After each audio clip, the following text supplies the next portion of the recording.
C'est bon. Bonjour à tous, bienvenue sur ce webinaire HUB spécial Covid-19 numéro 5. On est très heureux de vous accueillir aujourd'hui pour parler cotisation sociale et aide apportée aux travailleurs indépendants par l'URSSAF.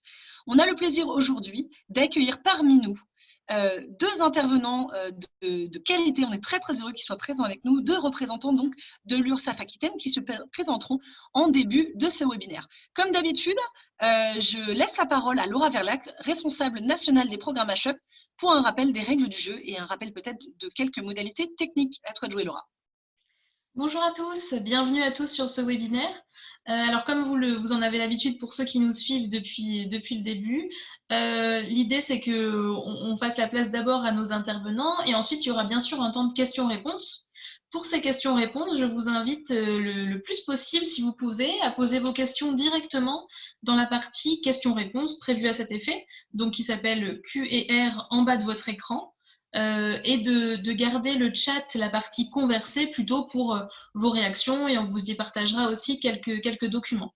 Néanmoins, si jamais vous trompez et que vous posez vos questions dans la partie chat, je les regarderai aussi et je les prendrai à la fin pour que nos intervenants puissent y répondre. Voilà, très bon webinaire. Merci beaucoup Laura Verlac. Laura, donc, qui est notre responsable nationale des programmes d'accompagnement HUB. Aujourd'hui, nous avons le plaisir d'accueillir pour ce webinaire numéro 5, dont je vous rappelle le titre, cotisation sociale en période de crise, quelles aides aux travailleurs indépendants par l'URSSAF. J'ai le plaisir d'accueillir aujourd'hui Monsieur Henri Lourde Rocheblave, directeur régional de l'URSSAF Aquitaine. Bonjour Henri. Bonjour à tous. J'ai le plaisir également d'accueillir Madame Marie-Céline Totti, directrice régionale du recouvrement des travailleurs indépendants de l'URSSAF Aquitaine également. Bonjour Marie-Céline. Bonjour à tous. Et enfin, j'ai le plaisir d'accueillir Laura David, notre interprète en langue des signes française de notre partenaire Vouloir Dire. Merci à toi, Laura, de traduire, d'interpréter ce webinaire. C'est véritablement précieux. Je vous rappelle, Vouloir Dire, c'est notre partenaire pour tous les webinaires nationaux HUB, donc n'hésitez pas à faire appel à eux. Ils sont extrêmement réactifs en cette période si vous avez besoin de traduction ou d'interprétation en langue des signes française. Pour démarrer ce webinaire, un petit moment déjà pour faire connaissance avec nos webinautes qui sont… on va peut-être laisser quand même un petit moment encore. J'inverse l'ordre de l'introduction. Je vois qu'encore d'autres personnes se connectent. On va laisser le temps aux différents participants de nous rejoindre. Peut-être simplement déjà pour démarrer un petit tour de table de nos intervenants du jour pour simplement déjà se présenter qui ils sont, ce qu'ils font. À vous la parole, Henri. Oui, donc Henri Rocheblave, directeur de l'URSSAF Aquitaine depuis maintenant 3 ans et demi. Et je voulais vous remercier déjà de nous avoir invités. C'est vrai qu'on avait pris des contacts un peu avant la crise pour travailler sur un partenariat. Et finalement, en direct, on s'est dit que ça serait intéressant de travailler. On avait transmis des éléments écrits il y a déjà quelques semaines que vous avez pu relayer sur votre site. Et aujourd'hui, voilà, on fait quelque chose en live et j'espère que ça répondra aux demandes de vos adhérents. Merci beaucoup, Henri. Et donc, je passe la parole à Marie-Céline Totti. Oui, bonjour. En quelques mots. Oui, Marie-Céline Totti. Donc, je suis la directrice départementale de l'URSSAF Gironde et Lot-et-Garonne et également directrice du recouvrement des travailleurs indépendants pour l'URSSAF Aquitaine. Donc, c'est à ce titre que j'ai le plaisir de participer à ce webinaire pour répondre à toutes les questions qui se posent sur l'accompagnement de l'URSSAF vis-à-vis des indépendants.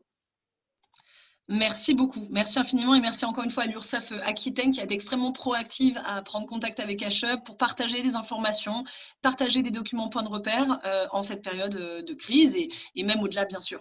Je vous propose pour ouvrir ce webinaire déjà de faire connaissance avec nos participants de ce jour et pour cela un premier sondage. À toi de jouer, Laura.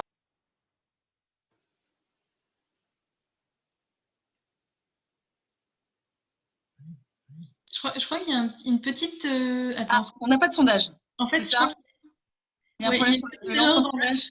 Ah, bon, bah écoutez, il y a eu un petit bug technique. Nos sondages n'ont pas été programmés. Nous nous en excusons. C'est pas grave, tant pis. On vous les proposera peut-être en fin de webinaire, le temps de tenter de les paramétrer. Bon, je pense que ça va être peut-être un peu compliqué. Bon, écoutez, c'est pas grave, on va improviser. C'est pas grave, je pensais qu'ils étaient déjà programmés. Vous êtes aujourd'hui une vingtaine à nous avoir rejoints. Et voilà, ça nous laissera davantage de temps du coup pour les questions-réponses. Tant pis pour le sondage. Et du coup, sans plus tarder, je vous propose de rentrer dans le vif du sujet. Une première question pour nos intervenants, c'est déjà peut-être une question que vous posez tous finalement, l'URSSAF. L'URSSAF, quel est le rôle de l'URSSAF et quelles sont les missions de l'URSSAF, notamment lorsqu'on est travailleur indépendant, que l'on est ou non des salariés dans le cadre de son activité d'indépendant. Alors déjà, l'acronyme URSSAF, tout le monde le connaît. Pas sûr par contre que les gens sachent ce que ça veut dire, surtout qu'il n'est pas évident puisqu'il veut dire Union de recouvrement des cotisations de sécurité sociale et d'allocations familiales. Donc, c'est un acronyme ancien qui date des années 50 et l'URSSAF peu à peu a évolué puisqu'au-delà de la sécurité sociale et des allocations familiales, on recouvre aujourd'hui beaucoup de cotisations et notamment toutes les cotisations pour les travailleurs indépendants, artisans et commerçants dans le cadre du relais qu'on a pris vis-à-vis du RSI depuis 2018 et surtout 2020. Ce que je voulais peut-être dire par rapport à ça, c'est ce qu'on fait en ce moment par rapport à la crise, puisque on a, nous, deux objectifs. D'une part, vous vous en doutez, c'est d'arriver à poursuivre le financement de la sécurité sociale et de la protection sociale en France. Donc, à ce niveau-là, on encourage les entreprises qui peuvent régler les cotisations à le faire. Elles sont plus de 60% à le faire en Aquitaine et on tenait à les remercier. Et France entière, puisqu'on est sur des intervenants qui sont dans toute la France, c'est à peu près les résultats qu'on a. Donc ça, c'est le premier élément, maintenir la protection sociale, puisque cette protection sociale permet notamment de financer les hôpitaux. Et vous doutez bien qu'en ce moment, les hôpitaux, c'est très important, mais ça permet aussi de financer les retraites, les allocations familiales et les allocations chômage, par exemple. Deuxième élément, on vient aussi en soutien des entreprises et des travailleurs indépendants qui sont en difficulté. Alors, par plusieurs moyens, je vais le dire très, très rapidement et Marie tout à l'heure donnera plus de détails. Le premier élément, l'idée pour nous, c'est de permettre de sauver un peu la trésorerie des entreprises dans cette période difficile. Ça veut dire qu'on a fait des reports de cotisations sociales. Donc, pour les travailleurs indépendants, on a carrément pas prélevé les cotisations depuis le 20 mars. Donc, toutes les échéances, les travailleurs indépendants, artisans, commerçants, au 20 mars, etc., au 5 avril, 20 avril, 5 mai, etc., n'ont pas été prélevés et donc font l'objet d'un report automatique sans demande des travailleurs indépendants, au moins jusqu'à 3 mois. On verra après comment on sortira de cette crise-là. Côté des entreprises, on demande aux entreprises de faire leur déclaration, donc pour nos webinautes qui ont des salariés, de faire leur déclaration, de faire leur DUCS, mais par contre, leur DSN, pardon, maintenant, leur DSN, par contre, s'ils ne peuvent pas payer, ils ne règlent pas les sommes, et là aussi, c'est reporté de façon automatique. Donc ça, c'est le premier élément qui est important, je pense, pour les travailleurs indépendants qui nous écoutent. Pour les auto-entrepreneurs, c'est un peu différent puisqu'ils font une déclaration de chiffre d'affaires. Et donc là, c'est à eux de dire ensuite si par rapport à cette déclaration, ils payent ou pas. Mais là aussi, aucune pénalité et report des éléments.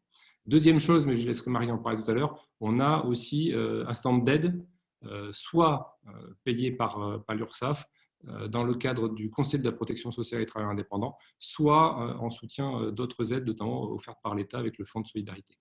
Donc, on est vraiment dans cette logique-là. Et ce que je voudrais passer comme message, c'est que notre objectif en tant qu'URSSAF, c'est de sauver le maximum d'entreprises, et notamment de petites entreprises, dans cette période-là, pour qu'elles puissent poursuivre leur activité et poursuivre évidemment derrière notre collègue de cotisation sociale auprès d'elles. Merci beaucoup. Peut-être toujours pour rester dans cette première séquence du webinaire, Marie-Céline, quel rôle de l'URSSAF en général et en particulier en cette crise, sans forcément rentrer à ce stade dans le détail des aides, mais voilà, pour vous, si vous deviez donner votre définition de vos missions pour nos webinautes, pour qu'ils comprennent mieux ce rôle, quelle serait-elle ? Alors actuellement, nous avons plus de 95% de nos agents qui sont en télétravail, donc qui maintiennent une activité de service, de réponse aux travailleurs indépendants, aux entreprises, que ce soit par téléphone, par mail. Et puis en ce moment, comme l'expliquait Henri, notre objectif, c'est de permettre aux entreprises qui sont en capacité de payer, de régler leurs cotisations en les accompagnant du mieux possible, et aussi de rassurer les entreprises ainsi que les indépendants qui sont dans une impasse de trésorerie ou qui ont une fermeture administrative, que nous sommes à leur côté. Nous avons donc suspendu les prélèvements. Nous avons également suspendu les prélèvements des délais qui étaient en cours avant la crise.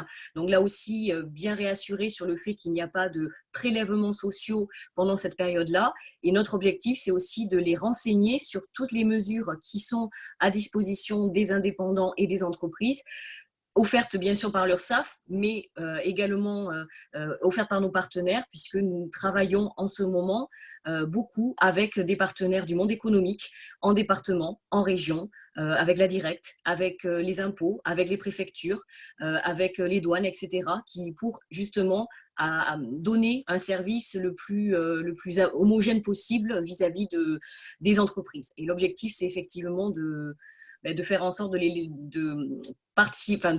les accompagner à traverser cette crise sans aller jusqu'à la cessation et à la liquidation judiciaire. Notre objectif, c'est vraiment de maintenir cette activité-là.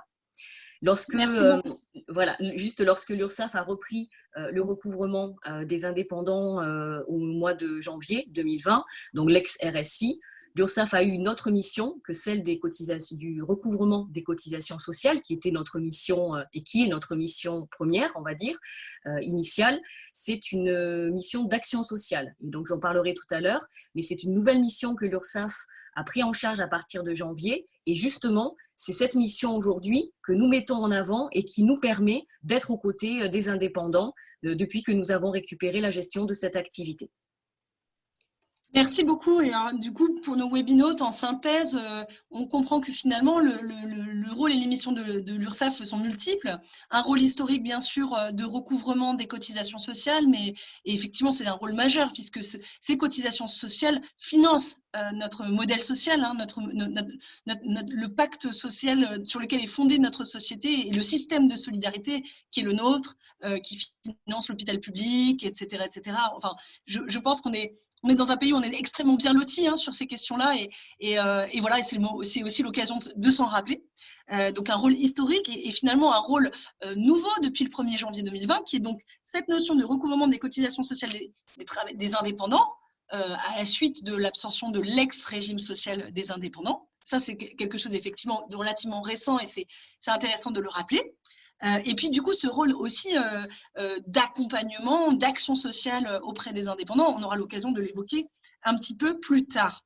Merci beaucoup pour ces clarifications. Puis, on entend vraiment, j'entends dans l'exposé ici, cette mission aussi d'accompagnement, d'écoute du dirigeant en cas de coup dur, en cas de difficulté de trésorerie.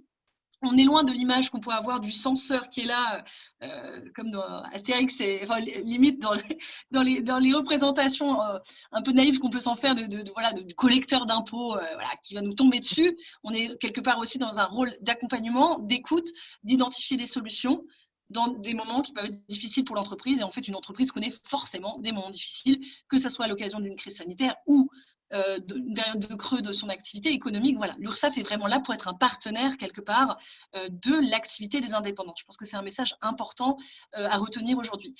Le sondage a pu être rétabli, donc peut-on le lancer pour mieux connaître qui est en ligne avec nous aujourd'hui? Vas-y Laura, normalement le sondage a été modifié. Donc, chers webinautes, êtes-vous porteur de projet, c'est-à-dire en cours de création, entrepreneur créateur depuis moins de 3 ans ou entrepreneur en activité depuis plus de 3 ans? C'est une première question pour faire connaissance avec vous. La seconde question, c'est aussi pour mieux connaître vos activités. Êtes-vous artisan, commerçant, professionnel libéral ou micro-entrepreneur? Merci à vous pour vos réponses et toutes mes excuses. Je sais que cette partie sondage n'est pas forcément accessible pour tout le monde. En navigation, on essaie de trouver une solution à cela. N'hésitez pas, si vous ne parvenez pas à voter dans le sondage, à nous communiquer votre réponse dans le chat pour qu'on puisse la prendre en compte. À toi la parole. C'est en train de voter doucement. Quand on aura atteint à peu près la moitié, je mettrai les résultats à l'écran.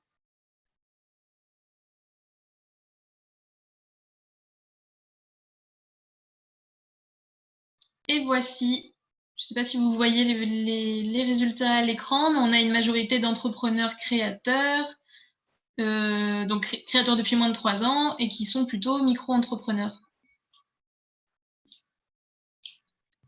Merci beaucoup. Merci beaucoup. On peut du coup fermer le sondage et poursuivre notre webinaire. En tout cas, ça nous donne une indication de qui est avec nous en ligne. Henri, vous aviez peut-être un complément sur la synthèse que j'ai proposée sur le rôle de l'URSSAF? Oui, alors, un élément qui est important aussi, puisque je parlais tout à l'heure de trésorerie pour les entreprises, on a aussi pris une mesure importante et qui est de nature à rassurer l'ensemble des travailleurs indépendants, c'est le fait que, au-delà des échéances, on a arrêté, suspendu la politique de recouvrement. Ce qui veut dire qu'il n'y a pas de relance aujourd'hui, il n'y a pas d'intervention de mise en demeure ou d'intervention d'huissier. Tout ça a été stoppé dès le 12 mars et donc on n'a pas prévu de le reprendre pour l'instant. Donc je crois que c'est important pour rassurer nos webinautes de se dire que voilà, ils ne risquent pas en ce moment de recevoir des éléments qui pourraient être désagréables. C'est bien notre objectif d'éviter ce genre d'erreur. Donc on a stoppé tous nos traitements de recouvrement qui étaient en cours, y compris sur les délais qui auraient pu être pris auparavant et qui étaient honorés. On a aussi stoppé les prélèvements sur les délais, donc pour vraiment permettre une parenthèse entre guillemets pour les entreprises en grosse difficulté dans cette période de confinement. Merci beaucoup pour cette précision. Pour la suite de notre webinaire, je vous propose dans le chat un partage d'un document, un document point de repère que nous a partagé l'URSSAF Aquitaine et qui peut vous permettre de suivre la suite du webinaire avec davantage de confort, puisque je vous rappelle, dans les webinaires à choc, il n'y a pas de PowerPoint pour garantir l'accessibilité parfaite, visuelle aussi bien que sonore, du contenu de ce que nous abordons. Néanmoins, je vous partage dans le chat le document, vraiment la synthèse des aides, justement, apportées par l'URSSAF et qui vont être ici expliquées, illustrées, commentées par nos intervenants du jour. Afin de poursuivre, Marie-Céline, Henri, du coup, une seconde question à vous poser. Quel type d'aide justement apportée par l'URSSAF aux travailleurs indépendants? Je dirais des aides aussi bien les aides qu'on peut retrouver en temps normal et en particulier en ce moment en période de crise. Voilà, est-ce qu'on pourrait les évoquer déjà un peu dans leur ensemble et se les remémorer? Alors, en temps normal, lorsqu'une entreprise ou un indépendant avait des difficultés pour payer ses cotisations, il était tout à fait possible de demander un échéancier de paiement que nous examinons de manière personnelle, au cas par cas. Donc ça, c'est je dirais, la vie normale. Depuis le début de cette crise sanitaire, nous avons 3 types d'aides essentiellement qui ont été déployés pour les indépendants, mais aussi pour les petites entreprises de moins de 10 salariés. Je vais évoquer avec vous ces 3 types d'aides et ensuite on pourra répondre aux questions plus précises s'il y en a qui se posent. Premier type d'aide, c'est le fonds de solidarité.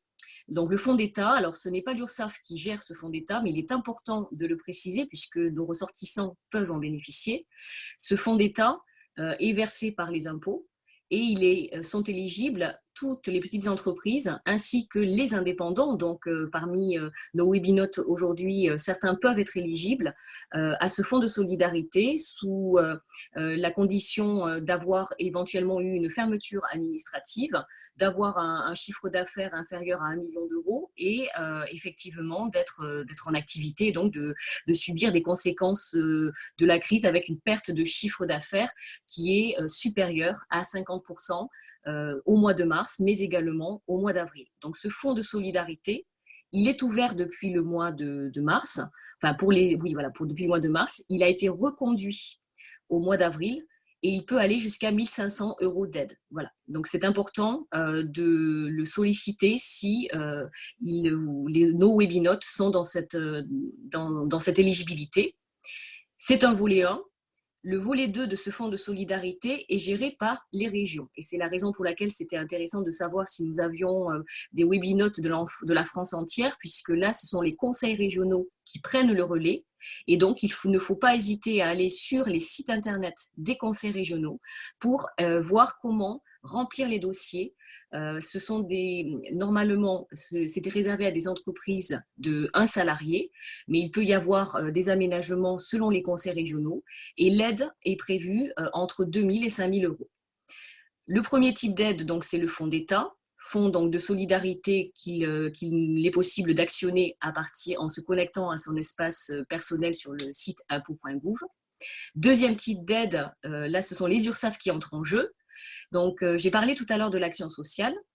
Nous avons donc depuis le 1er janvier 2020 un budget d'action sociale qui nous a été Marie-Céline, adressé. Oui. excusez-moi, un tout petit instant, juste, je rajoute un lien point de repère dans le chat pour nos webinautes sur le recours du Fonds de solidarité.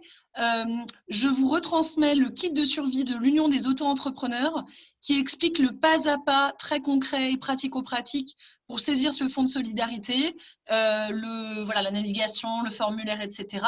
Il s'agit bien de l'aide numéro 1 du kit de survie. Je vous le remets ici dans le chat. Excusez-moi, je vous laisse poursuivre.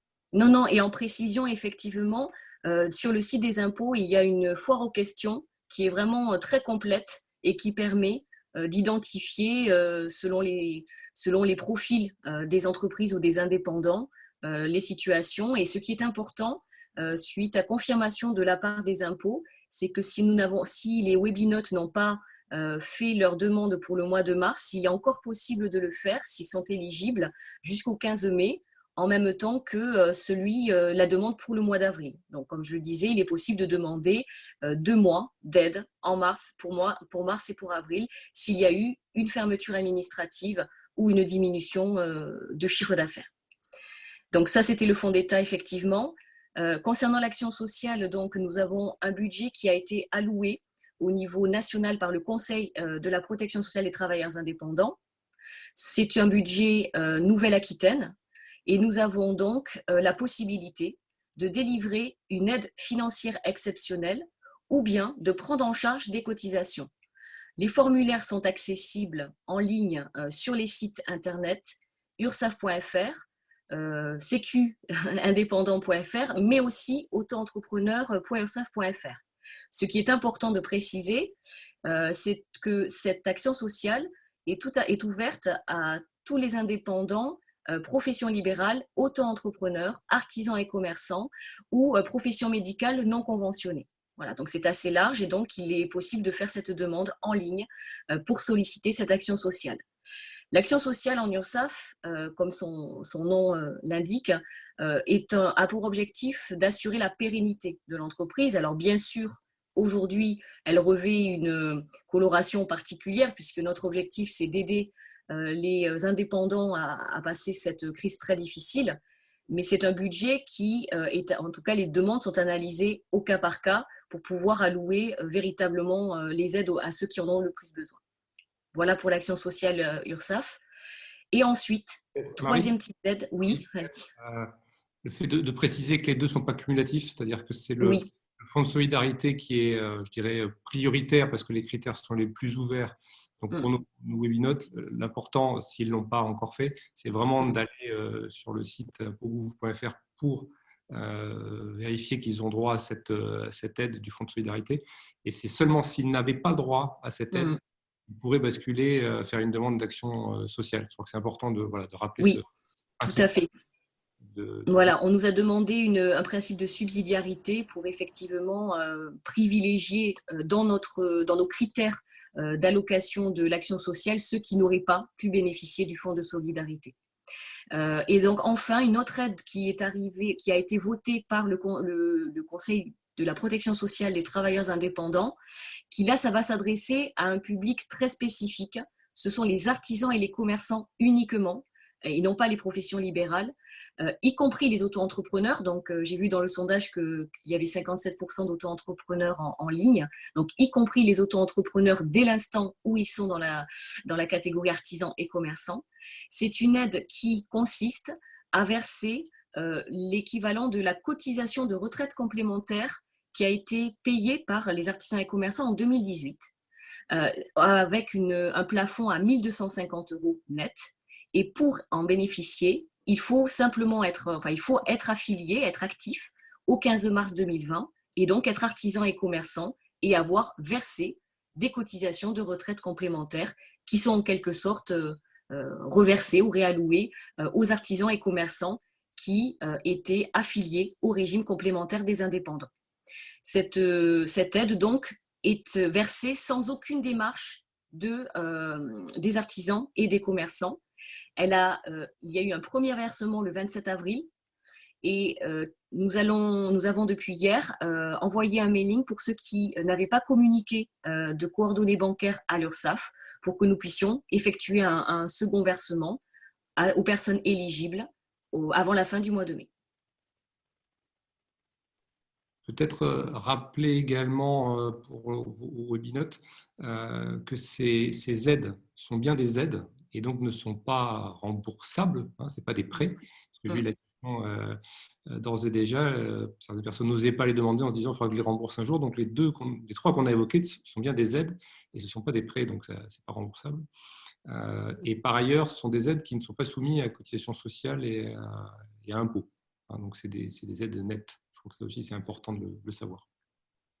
Donc, cette troisième aide que je viens d'évoquer est versée une seule fois. Au niveau national, cela représente presque 1 milliard d'euros qui ont fait l'objet d'un versement ou vont faire l'objet d'un versement d'ici la fin du mois de mai, avec les derniers qui n'avaient pas pu communiquer leurs coordonnées bancaires ou pour lesquels nous n'avions pas les RIB dans notre système d'information.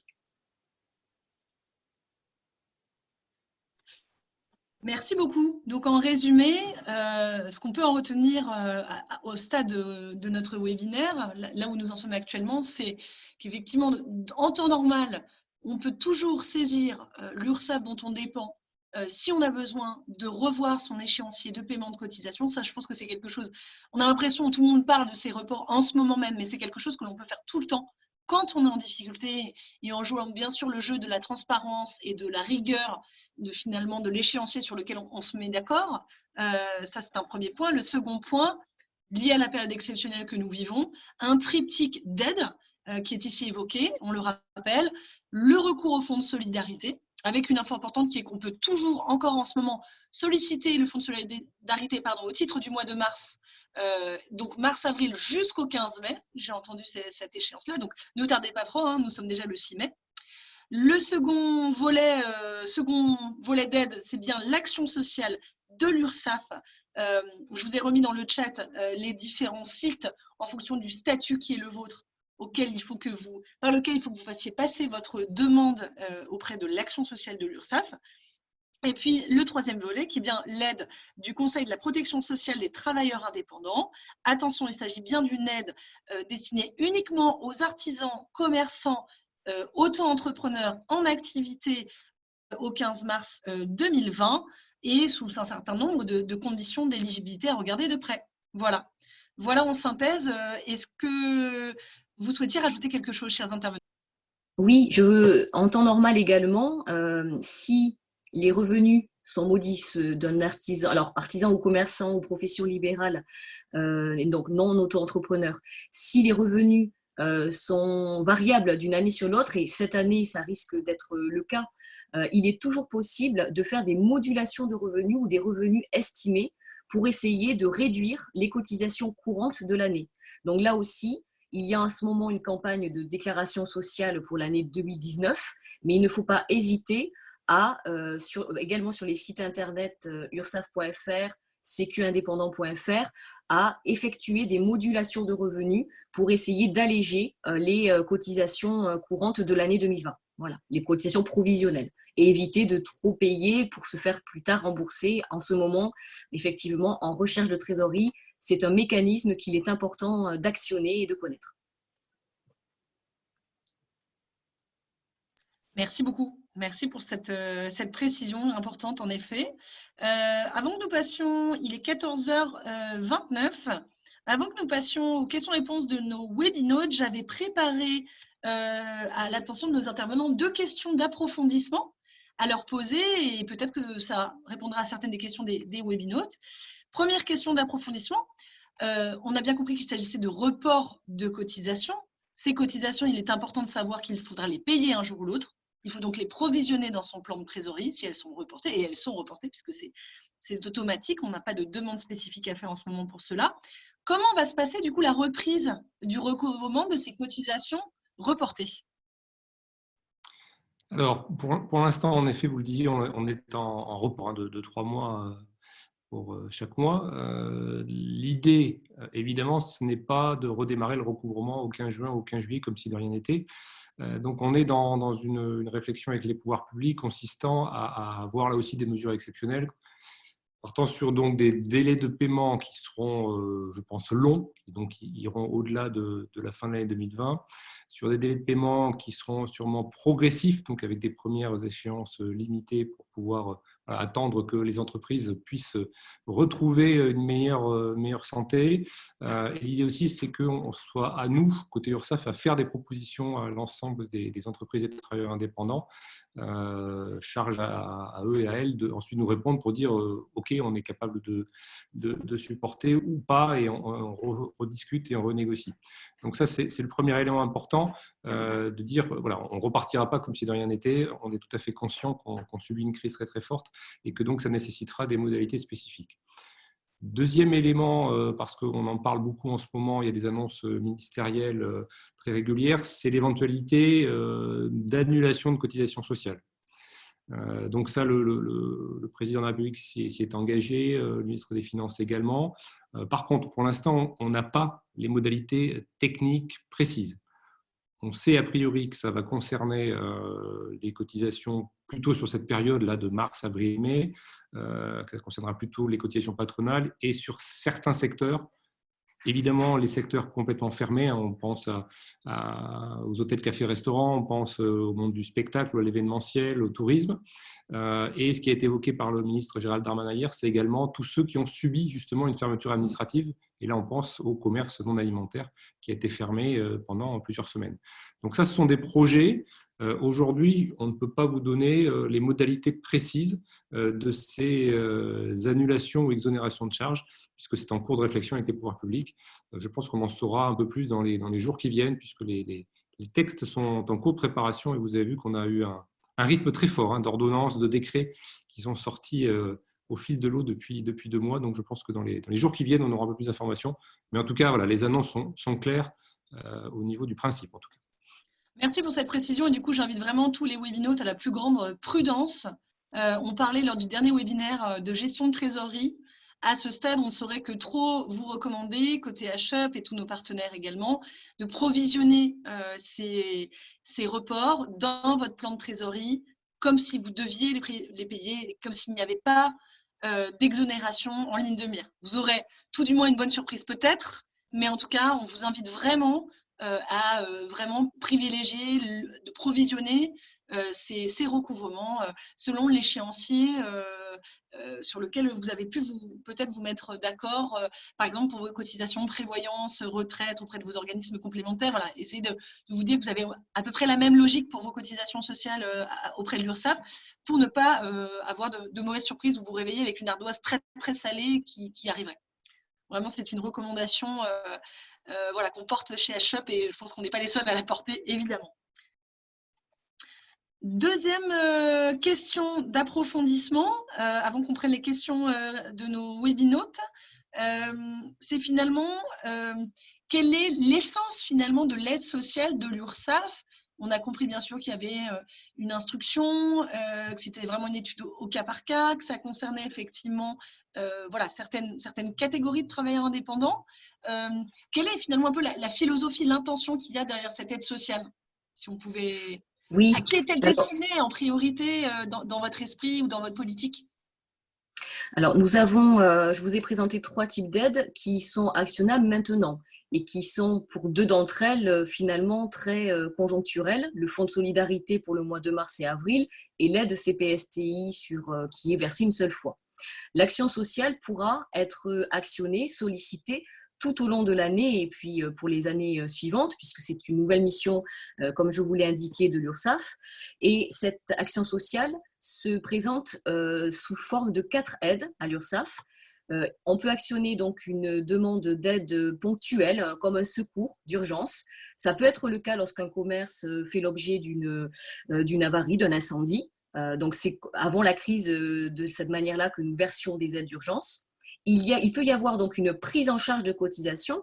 Donc là, c'est important puisque ça signifie que c'est l'URSSAF qui prend les cotisations. Il n'y a pas besoin de paiement de la part de l'indépendant.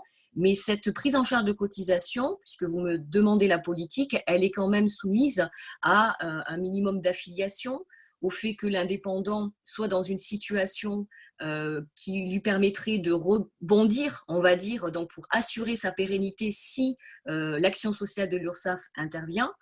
Donc c'est la raison pour laquelle, dans les instructions individuelles, il y a aussi une analyse de la composition du foyer, si l'indépendant porte, je dirais, le foyer avec son activité ou s'il a un conjoint qui a une autre activité.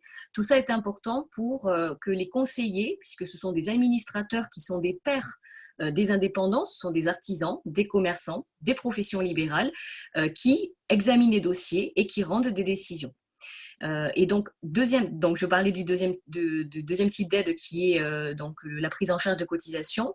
Nous avons également un troisième type d'aide qui concerne l'accompagnement au départ en retraite et qui permet aussi à un indépendant de préparer son transfert d'activité ou sa retraite. Et enfin, lorsqu'il y a éventuellement une catastrophe naturelle, donc il peut y avoir des inondations, là par exemple sur Orthez où nous avons eu des inondations récemment, si des commerces ou des artisans sont concernés, il est possible également d'actionner l'action sociale de l'URSSAF. Donc c'est important parce que finalement, même après la crise et après le déconfinement, l'URSSAF pourra continuer à être aux côtés des indépendants par le biais de cette action sociale pour les différents types de situations que je viens de vous décrire. Merci beaucoup pour toutes ces précisions qui viennent éclairer cette famille d'aide dont vous parliez dans le triptyque, donc l'aide sociale de l'URSSAF. Je vous ai mis dans le chat un résumé de ce qui a été dit par Marie-Céline et on rappelle, et vous l'avez également dans le document transmis en synthèse, n'hésitez pas à vous y référer. Il est 14h37, on va du coup pouvoir passer aux questions de nos webinautes. Vas-y Laura. Merci. Alors, on a déjà 2 questions sur effectivement les aides exceptionnelles par rapport à mai. Donc, la première, c'est est-ce que le fonds social sera mobilisable en mai? Et la deuxième, est-ce qu'il y aura un report des cotisations pour mai? Alors, sur le report des cotisations sur mai, la réponse est oui. Donc là, on a eu, en effet, il y a quelques jours, les échanges avec les ministères, et donc ça a été confirmé que les mesures qu'on avait prises en mars et en avril, donc de report de cotisations pour les entreprises qui le demandent, évidemment, et de non-prélèvement des cotisations des travailleurs indépendants se poursuit en mai, donc sur les échéances donc, du 5 mai qui était hier et l'échéance du 20 mai. Donc là, on continue à ne pas prélever pour les artisans et commerçants. Et côté auto-entrepreneur, il faut donc poursuivre en fin de mois sa déclaration et on peut ne pas payer sans qu'il y ait derrière de majoration de retard. Donc ça, c'est le premier point. La réponse est oui. Sur le second point, sur le fonds de solidarité, donc on disait tout à l'heure qu'il était OK pour mars, donc il faut faire une demande pour le mois de mars, avec possibilité d'aller jusqu'au 15 mai si on n'a pas eu le temps de le faire en avril. Pour le mois d'avril, donc la possibilité de faire sa déclaration se poursuit tout au long du mois de mai. Par contre, pour le mois de mai lui-même, aujourd'hui, nous n'avons pas de certitude. C'est-à-dire qu'il est probable, parce qu'il y a eu quelques annonces ministérielles, qu'il y ait une poursuite, mais peut-être sous des formes légèrement différentes de ce qui a été fait jusque-là. Parce qu'il a été évoqué la poursuite notamment du fonds de solidarité pour certaines professions. On pense notamment aux hôtels, cafés, restaurants qui, même le 11 mai, ne seront pas rouverts, vous le savez. Donc, il y aura des modalités spécifiques pour certaines catégories. On n'est pas encore certain qu'ils soient rouverts pour tout le monde au mois de mai. Donc, je pense qu'on aura des éléments d'information aussi dans les jours qui viennent, cette position-là de l'État en la matière, puisque c'est un fonds d'aide de l'État et des conseils régionaux pour son volet 2. Merci. Merci beaucoup pour la réponse. Alors après, on a une question qui n'est pas liée directement à la crise du Covid, mais bon, je vous la pose quand même. La question, c'est est-ce qu'il y a un niveau de cotisation sociale spécifique pour les retraités qui créent une micro-entreprise afin de combler, par exemple, une retraite trop faible ou autre? Je ne sais pas si c'est une question à laquelle vous êtes en mesure de répondre. Peut-être que c'est un peu trop spécifique, mais voilà. Il est possible d'être retraité actif, donc d'être à la fois retraité et d'avoir une activité, soit en indépendant, soit en auto-entrepreneur. Par contre, effectivement, il y a des conditions et il y a des niveaux de cotisation qui sont prévus. mais qui forcément n'ouvre pas de nouveaux droits à retraite puisque la retraite a déjà été prise. Alors pour ces informations-là, n'hésitez pas à aller sur les sites internet soit ursaf.fr, soit sécuindépendant.fr, soit auto-entrepreneur.ursaf.fr, puisque ces régimes sont bien précisés dans ces sites internet, et notamment le niveau de cotisation applicable. D'accord, merci beaucoup. Alors, on va peut-être laisser un petit temps à d'autres personnes de poser des questions, parce qu'après, j'en ai juste une autre, mais qui me paraissait un cas très, très particulier. Je ne sais pas si je l'énonce là à l'oral ou si on verra ça plutôt hors ligne. Pour l'instant, je n'ai pas d'autres questions. N'hésitez pas, si Voilà. vous avez d'autres questions, des précisions que vous souhaiteriez qu'on apporte à tout ce qui a pu être évoqué lors de ce webinaire. Et sinon, je vois qu'on a une question en ligne effectivement qui est apparue. Quid des professions dont l'activité ne redémarrera pas au déconfinement événementiel, art, culture, etc. Donc, ces professions-là, donc les annonces ministérielles sont sur une logique, d'une part, d'annulation de cotisations, puisque ce sont des secteurs qui ont été cités, hein, l'événementiel, les spectacles notamment, comme étant en effet des secteurs très sinistrés et qui ne pourront pas redémarrer dans les mêmes conditions qu'un commerce non alimentaire, par exemple, le 11 mai. Donc, mesures spécifiques d'annulation. Et par ailleurs, on peut penser, mais là aussi, pour l'instant, les éléments n'ont pas été définis, qu'il y aura des plans particuliers pour ces professions. On sait qu'aujourd'hui, il y a des annonces qui doivent être faites par le président de la République sur la partie culturelle notamment. Donc, je pense qu'il y aura des spécificités, des plans d'action spécifiques pour certaines de ces catégories, de catégories sociales et de secteurs économiques qui font l'objet d'une partie de crise encore plus forte que d'autres, puisque certains, avec le déconfinement le 11 mai, pourront redémarrer leur activité, alors qu'on sait que sur l'événementiel, ça va être très compliqué, vu l'interdiction des rassemblements de plus de 10 personnes qui est maintenue dans les semaines qui viennent. Donc voilà, je crois qu'il faut suivre. Alors, il y a aussi la possibilité, on l'a évoqué, l'aide CPSTI artisans commerçants. Ce qu'on peut dire, c'est que les caisses de retraite des professions libérales alors elles sont assez nombreuses, hein, on parle notamment de la CIPAV qui est l'une des plus connues, mais il y en a d'autres. Elles aussi ont souvent prévu des modalités particulières, soit de report, hein, évidemment, mais aussi d'aide. Alors certaines les ont déjà déclenchées, je pense notamment aux chirurgiens dentistes. D'autres sont en attente de l'accord des pouvoirs publics, puisque c'est soumis à la tutelle de l'État. Je pense notamment à la CIPAV, hein, qui a voté des aides, mais qui, je crois, n'a pas encore eu l'accord des pouvoirs publics. Mais ce qui est possible, c'est d'aller là aussi voir les sites internet de vos caisses, hein, de retraite complémentaire, notamment, et d'aller voir ce qu'ils proposent ou de les interroger. Parce que je pense que l'ensemble des professionnels administrateurs dans ces caisses sont dans les mêmes logiques que le CPSTI, d'essayer de pouvoir aider leurs adhérents. Et concernant le tourisme, il y a un comité interministériel le 14 mai, donc il est prévu des annonces certainement pour ce secteur en particulier à la suite de ce comité.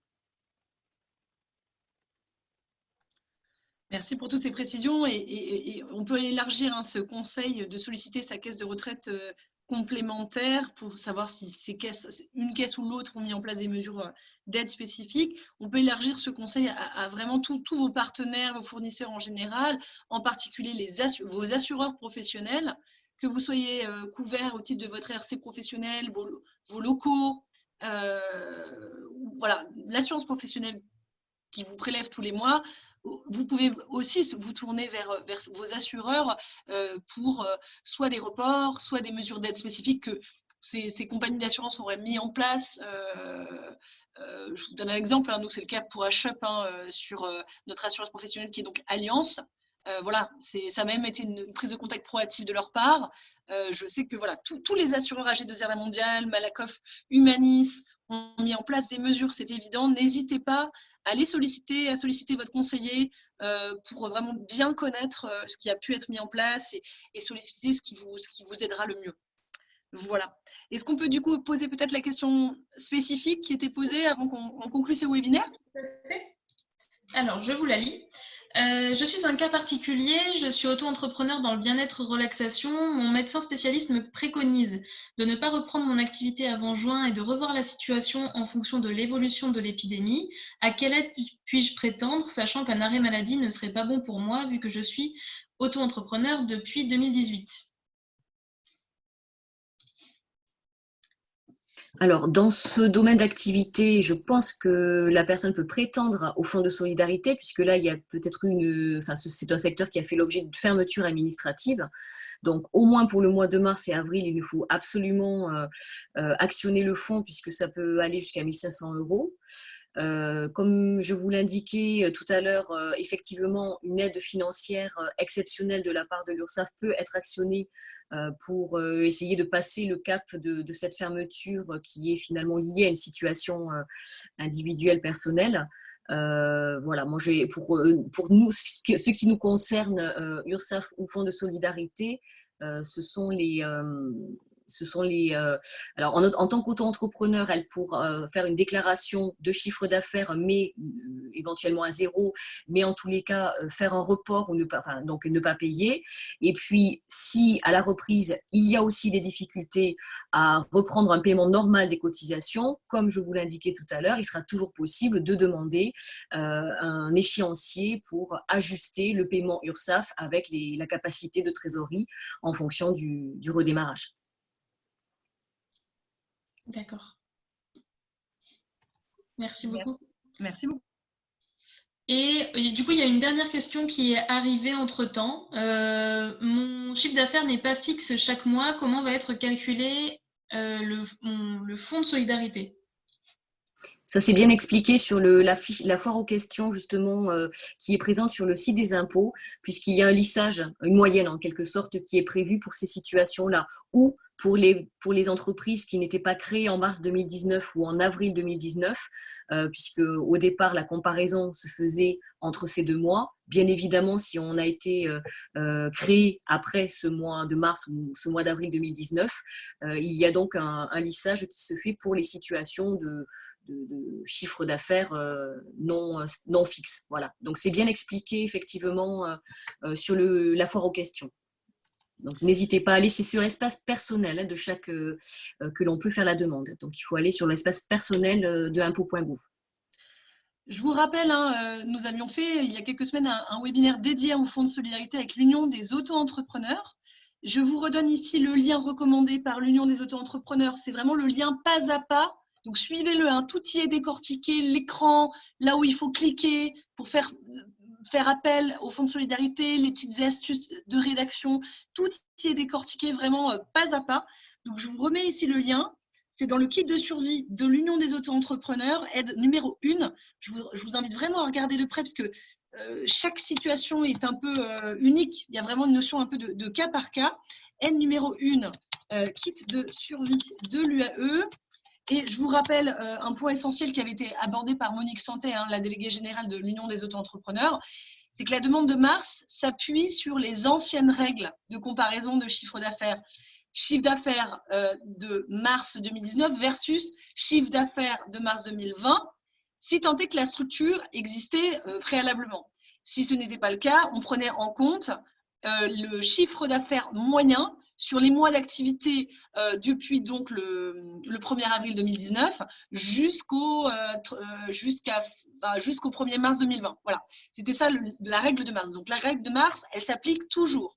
Par contre, à partir d'avril et mai, si mai est confirmé, le principe de lissage, c'est-à-dire de vraiment prendre en compte le chiffre d'affaires moyen mois à mois, donc avril 2019 versus avril 2020, ou mois d'activité depuis que vous avez créé votre entreprise. Si vous l'avez créé par exemple au 1er mai 2019, c'est bien la moyenne depuis le 1er mai 2019 jusqu'à mai 2020.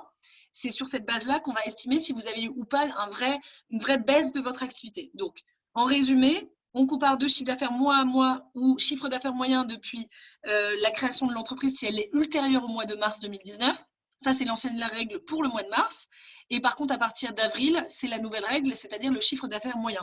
On nous pose la question en ligne, j'ai créé mon entreprise en décembre 2019, je n'ai pas le droit au fonds de solidarité. Non, vous y avez droit. Par contre, il faut faire ce calcul. Quel est mon chiffre d'affaires moyen depuis décembre 2019, c'est-à-dire décembre, janvier, février, mars? Et est-ce que je constate une baisse de chiffre d'affaires d'au moins 50% par rapport entre mars 2020 et ces quelques mois d'activité préalable. Donc, même si vous avez créé votre société depuis moins d'1 an, vous avez le droit au fonds de solidarité. Voilà pour répondre à la question. Mais il faut évidemment faire ces calculs et rentrer dans les règles qui sont indiquées sur impôts.gouv.fr, espace particulier, effectivement. Et du coup, il est 14h50. Je sais, on a une autre question qui est arrivée? Non, mais écoutez, c'est le moment de… On a répondu à toutes les questions. Super. C'est le moment déjà de sonder un petit peu votre ressenti sur ce webinaire, chers participants. On a un petit sondage rapide pour évaluer votre satisfaction sur ce webinaire. Le temps que Laura nous lance, voilà. Dans quelle mesure ce webinaire HUP a-t-il répondu à vos attentes? Très peu satisfaisant, assez, plutôt satisfaisant, très satisfaisant. Nous jetez-vous des tomates ou êtes-vous au contraire très satisfait? Allez-y, à vos réponses. Elles sont bien sûr anonymes. Donc, le temps que chacun réponde, j'en profite bien sûr pour remercier très, très chaleureusement la part de toute l'équipe HUP, Henri Lourde Rocheblave, directeur régional de l'URSSAF Aquitaine. Merci beaucoup pour votre intervention. Marie-Céline Totti, directrice régionale du recouvrement des travailleurs indépendants de l'URSSAF Aquitaine.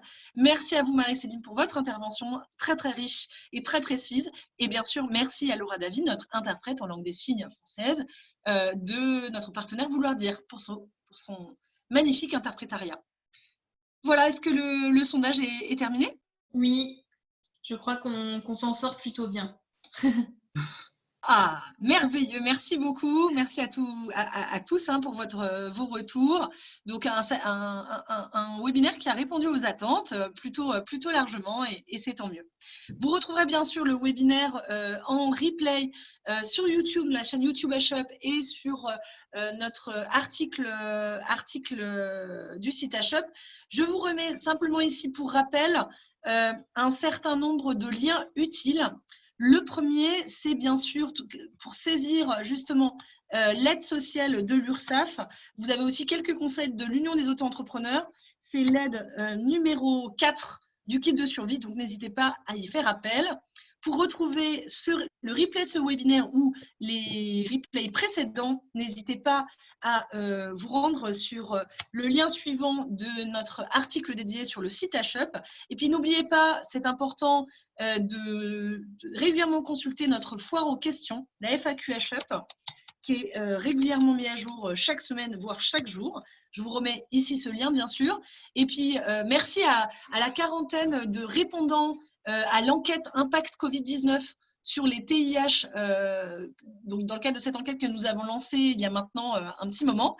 Je vous invite vraiment à diffuser cette enquête, à y répondre vous-même si vous n'avez pas encore eu le temps de le faire. C'est important vraiment qu'on connaisse vos situations, vos difficultés, votre ressenti dans cette période. Ça va nous permettre vraiment de remonter un certain nombre d'alertes, de repérer les difficultés et de construire aussi des solutions à vos côtés pour préparer la reprise, puisque nous sommes à l'heure j'espère, du déconfinement